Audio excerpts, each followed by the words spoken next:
Right then, Charlie, what are we doing today then? What's going on? We are going to have a little look in my tent. In your tent? Yes, Is this surplus parking. one of another? This is the overflow parking, is it? This is where Jeeps go to hide. So go on then, what's lurking in here then we're going to look at? We have a early 42 script. Ford Sweet. Script, April, so quite a rare beast, quite an early Jeep, 21989 I believe. It hasn't really run for 3 or 4 years. Yeah. It was a one owner Jeep, so great history and a great survivor. Let's have a look. First off, what the hell is this thing here, Charlie? That is a 49 Willys pickup, completely unrestored, original paint, 4-wheel drive. It was the first of the 4-wheel drives. Really odd looking, but Is it any good? it will be in time. Yeah. Uh-oh. It's literally one of my favourite Jeeps because I've always wanted a script, Ford script, an early Ford. This is of the Hurley brand. It's not matching numbers, but it's never been restored. It was genuinely a one owner from release in '56. And I've got pretty much every reg document from when it was sold off. Basically, the chap lived in California, he painted it yellow, and under this, it's got some amazing details. It's still got the star on the hood, which we can have a look at a bit later. Oh. I mean, it's had things done to it, it's been kept running, but it's a very genuine early script. The interesting point is it went through a rebuild in probably November '44 with Higgins. Awesome. So we had the rebuild plate that. So it had some changes, but these changes were whilst in service. Yeah. So it's to me, it's a really genuine wartime Jeep, and that's kind of how I like them. So I've been umming and ahhing what to do with this one for some time. So it'd be let's get it running. Let's get it out. Let's get it out. Have a look at it, and then let's get this bad boy running for the first time. It should be sweet. It should go. It looks awesome. I've got faith in her. It looks awesome. It's a Jeep. What can go wrong, mate?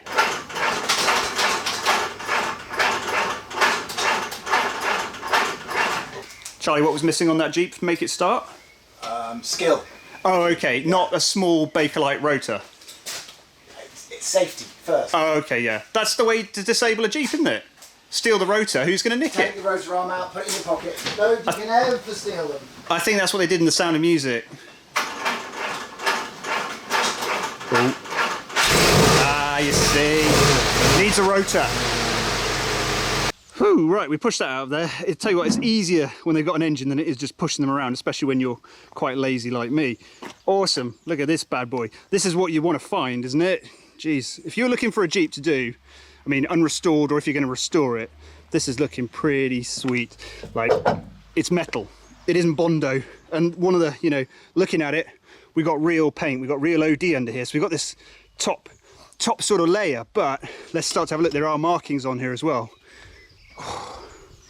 Look, I can even see, look, we've got dash markings there, miles per hour, it'll be max speed and tyre pressure down there. Around this side, I think we can see the original star poking out. Look at that. Sweet, it's all under there. So this is rebuilt by Higgins. It's a 42. Yeah. Sorry. It's all right.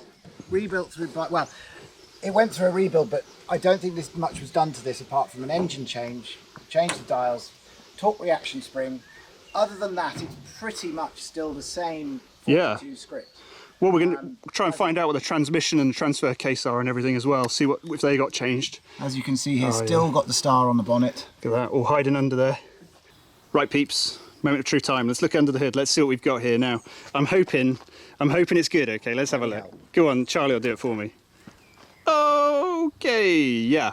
Probably a little worse than you were expecting. No, I mean, it's a dirty old Jeep engine, isn't it? It's got an L head in there at least. That's a start. Okay, let's have a look. What do we got? Let's work around it. Yeah, cool. We've got, the Jenny looks all right, but it's not it's a, what is that?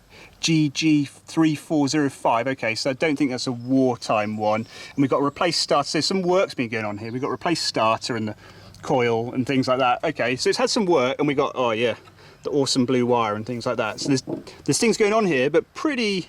We've got an Autolite coil in it. Looks like an original coil, possibly an original coil and things like that. So lots of bits by the looks of it, lots of original bits, but just the usual sort of been run, put away sort of thing. This is what you get if you buy one of these. Well, not all the time at all, but if you find a good one, this is what you get. Let's have a look at this carb. We're missing a screw on the top, but otherwise it's a 539, World War II 539 with the correct keeper on it. So it's got the correct wartime keeper, so that looks like it's wartime carb with Bubba's air filter on there. Yeah, it's there, it's all there. It's pretty sweet, it's pretty sweet. I mean, it depends what you do with it. We've got the Ford,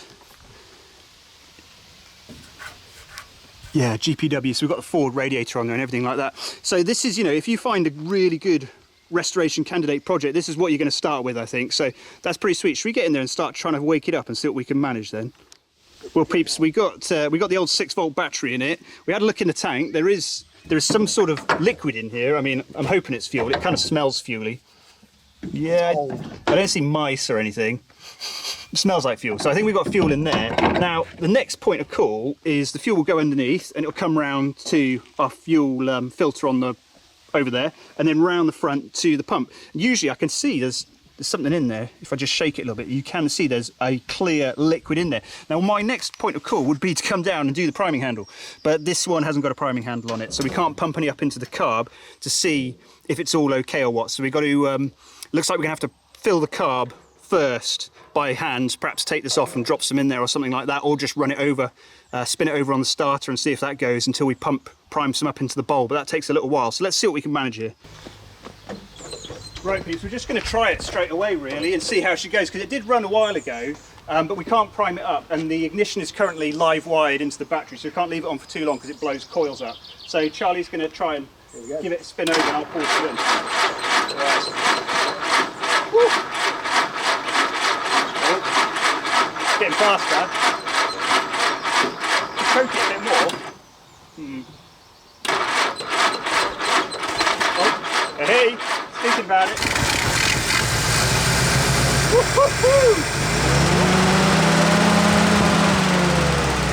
Oh, awesome. Oh, sweet.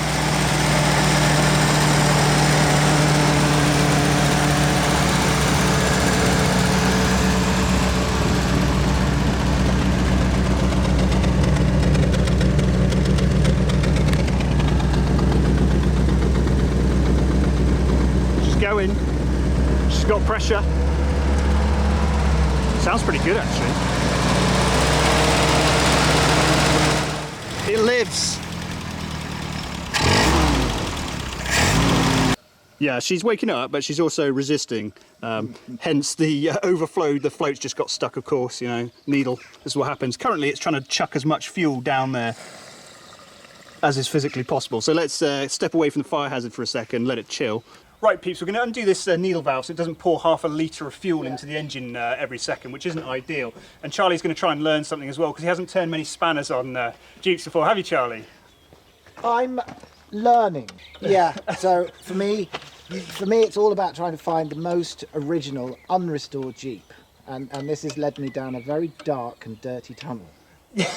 we don't know about your dirty tunnels, mate. No. Well, the problem that Charlie and I have been having is we've been discussing this Jeep. Now, you've seen Charlie's other Jeeps. You've seen like his GPW and his MB and stuff like that. Those are all top shelf sort of Jeeps, okay?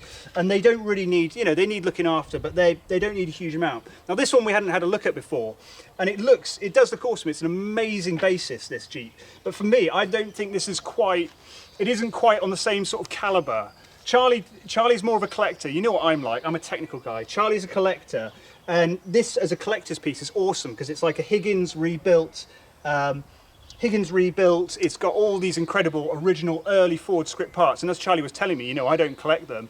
Trying to find an original Ford script in really nice condition like this as a basis would be very, very difficult. So as a collector's piece, unrestored collector's piece, it's awesome. But for me, it's not quite, I feel, quite up to the sort of level that he's got, but you know, I don't know exactly. You see too many problems. That's the. I see too many problems. Whereas yeah. I look at the beauty and see originality. Like every bond strap is still present on this. So as a reference Jeep, yeah, this is a very rare piece. I totally get that. But the thing is, Charlie wants to do some miles on this as well. Now, I think to do a lot of miles on this, you need to do a lot of work to it, and that would be, you'd start to destroy some of that originality. So it really becomes a problem of, you know, how far do you restore one of these in this sort of condition, not in one of the better condition ones, this sort of condition. Obviously it's awesome, it's a great vehicle, but if you want it to be dependable and use it a lot and rely on it, then it becomes a bit of a problem. But then again, maybe it doesn't really matter. Maybe you get it to a good position, have really good breakdown cover, enjoy it. If it breaks down, who cares? You just got to wait a little bit longer. You know, you're not getting shot at. Your life doesn't depend on it. So does it really sort of matter, you know? I'm torn between, do you strip it down, or, and as Matt's just said, you strip it down and you lose a lot of the originality that's here, or do you get it going in this state and preserve it? I mean, for me, it's preservation more than restoration. Case in point, the original split washer on this just broke as I took it off. We've got to obviously take this off if we want to run it, because the carb was overfilling and the needle is blocked, so it's got to be taken off. But as soon as you start taking things apart, this is what happens. Things start to get broken and you lose your originality. So it's a real toss-up. Yeah, we can see it on the first thing we've touched on it. I think you're right, though. There's a toss-up between maintenance and usability and preservation, and you know, things like carburetors, they have to be maintained and rebuilt. So there's a real balance there. It's difficult. It's very difficult. This is proper shade tree mechanic stuff here. This is pretty cool. Right, let's get this off. Here we go. Well, the accelerator pump works well. Yeah, we're going to need a new gasket. Oh, look at that.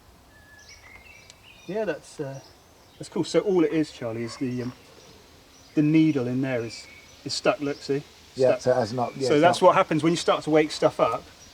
It starts to get. So that's not sealing back up. So we've got to take this out, have a look at it, and knock a bit of crud out of it, and it should be fine. But we will need to go and get one of your gaskets. That's fine. So there you go. Sweet. What better way to go and get bits for your 539S carburettor than taking an original World War II Jeep back up the hill? Come on, Charlie, go. You have to get in first. Woo! Amongst all the parts, we're sort of nicking bits for this one. We've got a good 636 carburettor here, which isn't off a World War II Jeep. We'll pilfer some bits out of this to use and rebuild our other one and get back to it. Right, Shade Tree Mechanics, we've managed to attack some carburettors and steal some bits and added some bits in here. So hopefully this should all go back together and not flood again, but we shall see. Obviously this is going to have to come off properly and be redone when this, you know, if Charlie wants to really redo this, it's all got to come off and be redone. But so we can get it up to the garage so we can work on it, this should work just for now. We just have to think about the thousands of hours spent, which have been spent doing this on these vehicles. You know, it's just crazy when you think about it. Sweet. Which is what's great about Jeeps, of course, because everything's a bit of history. It's not a modern vehicle, it's all history. Hoping this doesn't leak out of here because we've messed with it. Problem with moving lines and things like that, which have been on there for 70 years or what have you, is that once they're undone, they start leaking again. So it's a bit of a pain. This one's got Teflon tape around it, but Teflon tape gets eaten by fuel. So someone's tried to stop it leaking, but it's not ideal. But then, what is? We don't live in an ideal world, do we, Charlie? Not quite. Certainly not at the moment. I think the fitting just split. Charlie's gone up to the house to find another fitting, but this is what I'm trying to get across to him, is that if you want these to be an unrestored one, if you want it to be dependable and use it a lot, and you want to start working on it, this is what happens. Old, brittle brass, you know, you start trying to tighten it up just a little bit and it splits down there. So one problem leads to loads of other problems. It's, you know, it's never simple.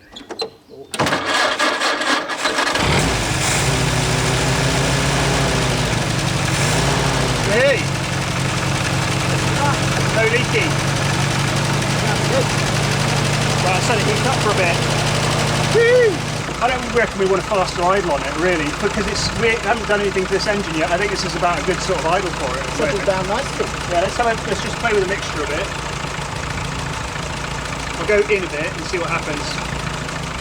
Yeah, okay, that was in, so it's too weak, so it's dying, so it needs to be out of it. So it's speeding up a bit.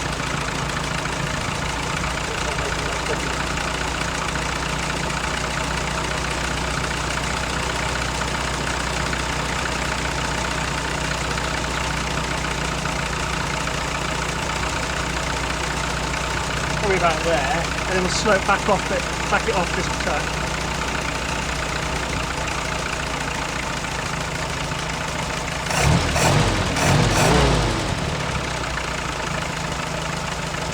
Not bad for 79 years.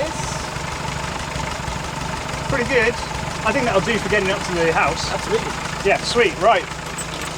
Let's do it. I think she's running all right, peeps, to get up to the house. Charlie's just going to give her a little acceleration. That's it, give her a beans a bit. Yeah, she's got a bit of the old smoky smoke, but she sounds sweet. Sweet, she'll do it. Charlie's going to try and move it. Here we go. It hasn't got any brakes, which seem to work. It's going. Woo. Adios! In a cloud of whitish blue smoke, the man and the machine for the first time. He's going pretty fast for not having any brakes. Or gears, apparently. He's a braver man than I. Godspeed, Charlie. How'd it go, Charlie? How'd your first ride in it go, mate?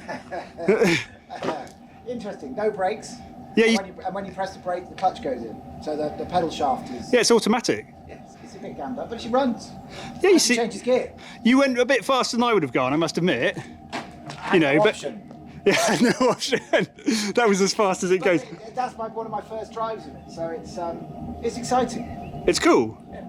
It seems to be all right.